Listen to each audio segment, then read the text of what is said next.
ಇದು ಕುಮಟಾದ ಪುರಸಭೆಯ ವ್ಯಾಯಾಮ ಶಾಲೆಯ ಗಣೇಶೋತ್ಸವ ಸಮಿತಿ ಈ ಒಂದು ಮಂಗಲಮೂರ್ತಿಯಂತಹ ಮಹಾಗಣಪತಿಯ ಸಂದರ್ಶನ ಮಾಡ್ತಾ ಇರುವಂಥ ಸಮಯದಲ್ಲಿ ಈ ಒಂದು ಸಮಿತಿಯ ಸದಸ್ಯರೆಲ್ಲರೂ ಇದ್ದಾರೆ. ಅವರನ್ನು ಈಗ ಮಾತನಾಡಿಸೋಣ. ಇಲ್ಲಿ ಒಂದು ಸಮಿತಿಯ ಗೌರವಾಧ್ಯಕ್ಷರಾಗಿರ್ತಂತಹ ಬಾಲಕೃಷ್ಣ ಅವರಿದ್ದಾರೆ. ಅವರನ್ನು ಪ್ರಥಮತಃ ಮಾತನಾಡಿಸೋಣ. ತಮ್ಮ ಹೆಸರು? ಬಾಲಕೃಷ್ಣ ಕೊರಗಾವ್ಕರ್ ಅಂತ. ನಾನು ಇಲ್ಲಿಯ ನಿವೃತ್ತ ಶಿಕ್ಷಕ. ಇದೀಗಲೇ ಒಂದು 15 ವರ್ಷ ಆಯಿತು.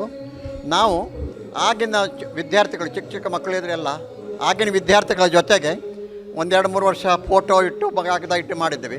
ಅದರ ನಂತರ ಮಣ್ಣಿನ ಮೂರ್ತಿ ಮಾಡಬೇಕಂತ ನಮ್ಮ ಗಂಗೆ ಮನೆಯವರು, ಹನುಮಂತ ನಾಯಕ್ ಅವರೆಲ್ಲ ಒಂದು ಇದರಿಂದ ನಾವು ಇದನ್ನು ಮಣ್ಣಿನ ಗುರುತು 74ರಲ್ಲಿ 23 ತನಕ ನಮ್ಮದು 50ನೇ ಗಣಪತಿ ಆಗ್ತಿದೆ. ಇದೀಗ ನಮ್ಮಲ್ಲಿ ಒಂದು ಉತ್ಸವ ಮಾಡಬೇಕು. 50ನೇ ಗಣಪತಿ ಒಂದು ಚೆನ್ನಾಗಿ ಮಾಡಬೇಕು. Competition, weight lifting competition, body building competition, ಗಣಹೋಮ ಮತ್ತು ಅನ್ನ ಸಂತರ್ಪಣೆ, ಯಕ್ಷಗಾನ ಇವತ್ತುಂಟು, ಯಕ್ಷಗಾನ ಇವೆಲ್ಲ ನಾವು ಹಮ್ಮಿಕೊಂಡಿದ್ದೇವೆ. ಇವಾಗ ಭಜನೆ ಕಾರ್ಯಕ್ರಮ. ಹೌದು, ಅದರ ಸಲುವಾಗಿ ನಾವು ಹೊಸ ಬಾಡಿ ಒಂದು ಮಾಡಿದ್ದೇವೆ, ಹೊಸ ಕಮಿಟಿ. ಈ ಹೊಸ ಕಮಿಟಿಯಲ್ಲಿ ನಮ್ಮ ಅನಿಲ್ ನಾಯ್ಕ ಹೊಸ ಯಂಗ್ ವಿದ್ಯಾರ್ಥಿ, ಅವರೇ ಅಧ್ಯಕ್ಷರು. ಈಗಿನ ಅಧ್ಯಕ್ಷರು ಅವರು ನಿರ್ದೇಶ ಪ್ರಕಾರ ನಮ್ಮ ಶ್ರೀನಾಗ್ ಪ್ರಭುವರು, ನಮ್ಮ ಬಂಡಿವಾಳ, ಮತ್ತು ಇವರು ನಮ್ಮ ಅಶೋಕ್ ನಾಯ್ಕ್ ಇವರೆಲ್ಲ, ಮತ್ತು ಹೊಸ ಈಗಿನ ಮಾಸ್ತರ್ ಗುರು ಉಪ್ಪಾರ್ ಅಂತ ಒಬ್ಬರು ಟೀಚರ್ ಇದ್ದಾರೆ. ಅವರು ಗುರು, ಹೌದು, ಅವರು ಎಲ್ಲ ಒಟ್ಟಿಗೆ ಅವರು ಹೊಸ ಮಾಸ್ತರು ಎಲ್ಲರೊಟ್ಟಿಗೆ ಮಿಕ್ಸ್ ಆಗಿ ಅವ್ರದ್ದೆಲ್ಲ ಕೆಲಸ ತಾವು ಮಾಡ್ಕೊಳ್ತಿದ್ದಾರೆ. ನಮ್ಮದೇನೋ ವೀಕ್ಷಣೆ ಮಾಡೋದು. ಹೀಗಾಗಿ ದೇವರದೆಯಿಂದ ಈ ಕಾರ್ಯಕ್ರಮ ನಾಳೆ ಅನ್ನ ಸಂತರ್ಪಣೆಗೂ ಜನ ಇಲ್ಲೇ ಬರಬೇಕು ಅಂತ ನಾವು ಇಚ್ಛೆ ಪಡ್ತೇವೆ. ಈಗ 49 ವರ್ಷ ಮುಗಿಸಿ ಇದು 50ನೇ ವರ್ಷ ನೀವು ಒಂದು ಕಾರ್ಯಕ್ರಮವನ್ನು ಮಾಡ್ತಾಯಿದ್ರಿ, ಬಹಳ ವಿಜೃಂಭಣೆಯನ್ನು ಮಾಡ್ತಾಯಿದ್ದೀರಿ. ಈ ಒಂದು ಪರಿಸರದಲ್ಲಿ ಈಗ ಇಲ್ಲಿ ನೀವು ಗಣಪತಿಯನ್ನು ಮಾಡಿದಾಗ ಯಾರಾದರೂ ಪರಿಸರದಲ್ಲಿ ತಮಗೆ ಗೌಜಿ ಆಗ್ತದೆ, ತೊಂದರೆ ಆಗ್ತದೆ ಹೇಳುವಂಥದ್ದು ಯಾರಾದರೂ ಒಂದು ನಿಮಗೆ ಇನ್ನೂ ತನಕ ಇದ್ದಿಲ್ಲ. ಯಾಕಂದರೆ ನಾವು ಹೊಸದಾಗಿ ಮಾಡುವಾಗ 50 ವರ್ಷಗಳ ಹಿಂದೆ ಏನೋ ಒಂದು ಆವಾಗ ಮೈಕಿನ ಬಗ್ಗೆ ಇದಿಲ್ಲ. ಕಚೇರಿಯವರು ಹೈಸ್ಕೂಲ್ನವ್ರು ಸ್ವಲ್ಪ ಹೇಳೋಗ್ತಿದ್ರು, ನೀವು ಸಣ್ಣ ಮೈಕ್ ಇತ್ತು. ಈಗ ಪ್ರಶ್ನೆನೇ ಇಲ್ಲ, ಮೈಕ್ ಮಾಡೋದಿಲ್ಲ. ನಮ್ಮೊಳಗೆ ನಮಗೆ ಕೇಳುವಾಗ ನಾವು ಬಾಕ್ಸ್ ಇಡ್ತೇವೆ. ಈ ಒಂದು ಸುಂದರವಾದಂಥ ಮೂರ್ತಿ ನೀವು ಇಲ್ಲಿಂದ ತರ್ತಿರೋ ಅಥವಾ ಇಲ್ಲೇ ಇದು ಮಾಡ್ತಾ ಇದ್ದೀರೋ?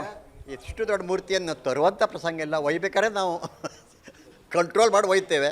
ತರುವಂಥ ಇಲ್ಲೇ ಮಾಡ್ತೇವೆ, ಇಲ್ಲೇ ಮಾಡಿ ಇಲ್ಲೇ ಇಡ್ತು. ನಂತರ ಮೆರವಣಿಗೆಲ್ಲ ಆಯ್ತಲ್ಲ, ಒಯ್ಲೇಬೇಕು. ಈ ಮೂರ್ತಿಯನ್ನು ನೀವು ಎಷ್ಟು ದಿವಸ ಇಲ್ಲಿ ಪೂಜೆ ಮಾಡ್ತೀರಿ? 7 ದಿವಸ ತನಕ ಮಾಡ್ತೇವೆ. 7 ದಿವಸ ಪೂಜೆ ಮಾಡ್ತೀರಿ. ಈ 7 ದಿವಸ ಪೂಜೆ ಮಾಡಿದಾಗ ಅದರ ವಿಸರ್ಜನೆ ನೀವು ಯಾವ ರೀತಿಯಾಗಿ ಎಲ್ಲಿ ಮಾಡ್ತೀರಿ? ನಾವು ಶಾಂತ ರೀತಿಯಲ್ಲಿ ಹೋಗ್ತೇವೆ. ಡಾಮ್ ಢೂಮ್ ಯಾವುದೇ ಮ್ಯೂಸಿಕ್, ದೊಡ್ಡ ಮ್ಯೂಸಿಕ್ ಇಲ್ಲ. ಏನೋ ಒಂದು ದೇವ್ರ ಭಕ್ತಿಯನ್ನು ಶಾಂತವಾಗಿ ಹೋಗ್ತೇವೆ. ಮಣಕಿ ಹತ್ತಿರ ಅಗ್ನಾಶಿನಿ ನದಿಯಲ್ಲಿ ಅದನ್ನು ವಿಸರ್ಜನೆ ಮಾಡ್ತೇವೆ ಶಾಸ್ತ್ರೋಕ್ತವಾಗಿ. ಬಟ್ ಇಲ್ಲಿಂದ ಮಣಕಿ ಹೋಗಿ ಅದನ್ನು ವಿಸರ್ಜನೆ ಮಾಡುವಂಥದ್ದು ಇದು ಮಾಡ್ಕೊಂಡಿದ್ರಿ. ತುಂಬ ಧನ್ಯವಾದ. ಮೊದಲು ಸಮುದ್ರಕ್ಕೆ ಹೋಗ್ತಿದ್ರು, ಅಲ್ಲಿ ಸರಿ ದಾರಿ ಇಲ್ಲದೆ ಆಗಲಿಲ್ಲ.